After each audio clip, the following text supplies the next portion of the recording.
ನೀರಾವರಿ ಯೋಜನೆಗಳಿಗೆ ಸಂಬಂಧಪಟ್ಟಂತೆ ಕೇಂದ್ರದ ಮೇಲೆ ಒತ್ತಡವನ್ನು ತರುವಂತೆ. ಆದರೆ ಸಂಸದರು ಇಲ್ಲಿಯವರೆಗೆ ಯಾವುದೇ ಒತ್ತಡ ಅಥವಾ ಪ್ರಯತ್ನವನ್ನು ಮಾಡ್ತಾ ಇಲ್ಲ. ಅನುದಾನಗಳು ಮಾತಾಡಲಿಲ್ಲ, GST ಬಾಕಿಗಳನ್ನು ಮಾತಾಡಲಿಲ್ಲ. ಕಳೆದ ಬಾರಿ ಕರೆದಾಗೂ ಕೂಡ ಬೇರೆ ಬೇರೆ ಕಾರಣ ಕೊಟ್ಟು ಬರೋದಿಲ್ಲ ಅಂತೇಳಿ ಇದು ಇದು ಸರ್ಕಾರಕ್ಕೆ ಸಂಬಂಧಪಟ್ಟಂತ ವಿಚಾರ. ಈಗ ಲೋಕಸಭೆನಲ್ಲೂ ಕೂಡ ಸದನ ನಡೀತಾ ಇದೆ. ರಾಜ್ಯದ ಹಿತ ಕಾಪಾಡಬೇಕಾಗಿರ್ತಕ್ಕಂಥದ್ದು ಕೇಂದ್ರ ಮತ್ತು ರಾಜ್ಯದ ಕರ್ತವ್ಯ. ಮತ್ತು ಶಾಸಕರಿರ್ಬೋದು, ಸಂಸತ್ ಸದಸ್ಯರಿರ್ಬೋದು, ಇಬ್ಬರೂ ಕೂಡ ಈ ರಾಜ್ಯದ ಹಿತದೃಷ್ಟಿಯನ್ನ ಕಾಪಾಡಿಕೊಂಡು ರಾಜ್ಯದ ಜನರಿಗೆ ನ್ಯಾಯ ಒದಗಿಸುವಂತ ಕೆಲಸ ಮಾಡಬೇಕು. ಇವತ್ತೇನು ಕರ್ನಾಟಕಕ್ಕೆ ಪದೇ ಪದೇ ಅನ್ಯಾಯ ಆಗ್ತಾ ಇದೆ, ಅದನ್ನ ಪ್ರತಿಭಟಿಸುವಂತ ಮನಸ್ಥಿತಿಯನ್ನ ಯಾವುದೇ ರಾಜ್ಯದ ಸಂಸತ್ ಸದಸ್ಯರು ಕೂಡ ಇಟ್ಕೊಂಡಿಲ್ಲ. ಕಾರಣ ಅವ್ರ ಪಕ್ಷ ಮತ್ತು ಆಡಳಿತ ಹೀಗೆ ಹಲವಾರು ಕಾರಣಗಳನ್ನು ಇಟ್ಕೊಂಡು ಮಾಡ್ತಾ ಇಲ್ಲ ಅಂತ ಹೇಳಿ ಕಾಣಿಸ್ತದೆ. ಆದರೆ ಇವತ್ತು ನಮ್ಮ ನೀರಾವರಿ ವಿಚಾರಕ್ಕೆ ಸಂಬಂಧಪಟ್ಟಂತೆ ಇವತ್ತು ಲೋಕಸಭಾ ಅಧಿವೇಶನ ನಡೀತಾ ಇದೆ, ಬಜೆಟ್ ಬಗ್ಗೆ ಚರ್ಚೆಗಳು ಪ್ರಾರಂಭ ಆಗ್ತಾ ಇದೆ.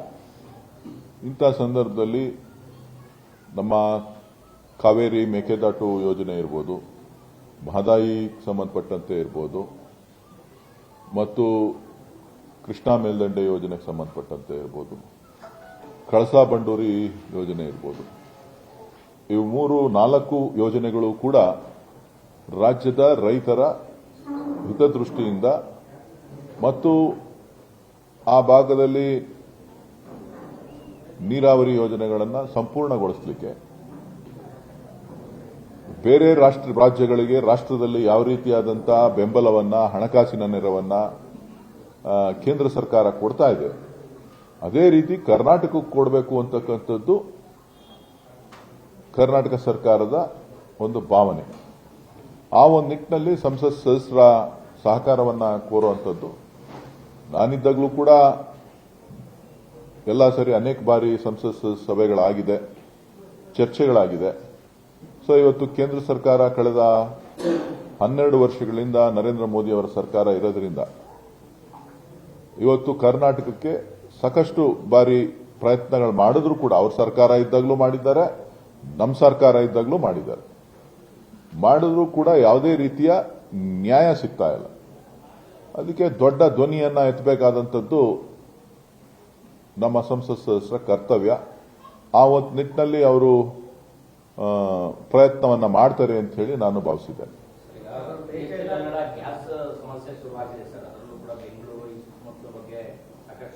ಕೇಂದ್ರ ಸರ್ಕಾರ ಎಲ್ಲ ರೀತಿಯ ವ್ಯವಸ್ಥೆ ಮಾಡ್ತಾ ಇದೆ, ಆದ್ರೆ ರಾಜ್ಯ ಸರ್ಕಾರ ಪ್ರತಿಭಟನೆ ಮಾಡಿ ಅಂತಂದ್ರೆ ಕರೆ ಕೊಡ್ತಾ ಇದೆ ಅನ್ನುವಂತ ಹೇಳಿಕೆಯನ್ನ ಪ್ರಹ್ಲಾದ್ ಜೋಶಿ ಅವರು ಕೊಟ್ಟಿದ್ದಾರೆ. ಪ್ರಹ್ಲಾದ್ ಜೋಶಿ ಅವರು ಈಗ ರಾಷ್ಟ್ರದಲ್ಲಿ, ಇಡೀ ವಿಶ್ವದಲ್ಲಿ ಯುದ್ಧದ ಭೀತಿ ಶುರುವಾಗಿದೆ.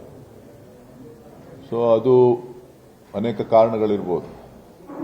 ಯುದ್ಧ ನಡೀತಾ ಇರೋದ್ರಿಂದ ಎಲ್ಲ ರೀತಿಯ ಸಮಸ್ಯೆಗಳನ್ನು ನಾವು ಒಂದು ಪಾರ್ಟ್ ಅಲ್ಲದೇ ಇದ್ರೂ ಕೂಡ ನಮ್ಮ ಮೇಲೆ ಅದರ ಪರಿಣಾಮ ಬಿದ್ದೇ ಬೀರುತ್ತೆ. ಈಗಾಗಲೇ ಅದರ ಪರಿಣಾಮವನ್ನ, ಯುದ್ಧದ ಪರಿಣಾಮವನ್ನ ನಾವು ನೋಡ್ತಾ ಇದ್ದೇವೆ. ಸೊ ಹಾಗಾಗಿ ಕೇಂದ್ರ ಸರ್ಕಾರ ಒಳ್ಳೆ ವಿಶ್ವಾಸವನ್ನ ಇಟ್ಕೊಂಡು ಅವರ ಮಿತ್ರ ರಾಷ್ಟ್ರಗಳ ಜೊತೆ ಮಾತುಕತೆ ಮಾಡಿ ಅಂತಾರಾಷ್ಟ್ರೀಯ ಬಾಂಧವ್ಯಗಳೇನಿದೆ, ವಿದೇಶಾಂಗ ನೀತಿ, ಅದು ಎಲ್ಲೋ ಒಂದು ಕಡೆ ಫೇಲ್ ಆಗಿದೆ ಅನ್ನೋದು ಒಂದು ಭಾಗ. ಆದರೆ ಮತ್ತೆ ಈ ರಾಷ್ಟ್ರದ ಹಿತ ದೃಷ್ಟಿಯಿಂದ ಏನೇನು ಮುಂಜಾಗ್ರತಾ ಕ್ರಮಗಳನ್ನು ತೆಗೆದುಕೊಳ್ಬೇಕು ಅದನ್ನು ತೆಗೆದುಕೊಂಡು ಯಾವುದೇ ರೀತಿಯ ಅವಾಂತರಗಳಾಗದೇ ಇದ್ದಂತೆ, ಬೆಲೆ ಏರಿಕೆ ಆಗದೇ ಇದ್ದಂತೆ, ಸಮಸ್ಯೆ ಆಗದೇ ಇದ್ದಂತೆ ತಡಿತಕ್ಕಂತಹ ಕೆಲಸವನ್ನ ಮಾಡಬೇಕು.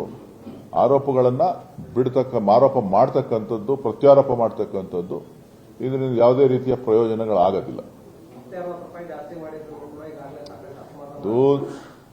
ಹೇಳಿದ್ನಲ್ಲ, ಒಬ್ರನ್ನೊಬ್ರನ್ನ ಆರೋಪ ಪ್ರತ್ಯಾರೋಪ ಮಾಡೋದ್ರಲ್ಲಿ ಯಾರ ಕೈಯಲ್ಲೂ ಇಲ್ಲ.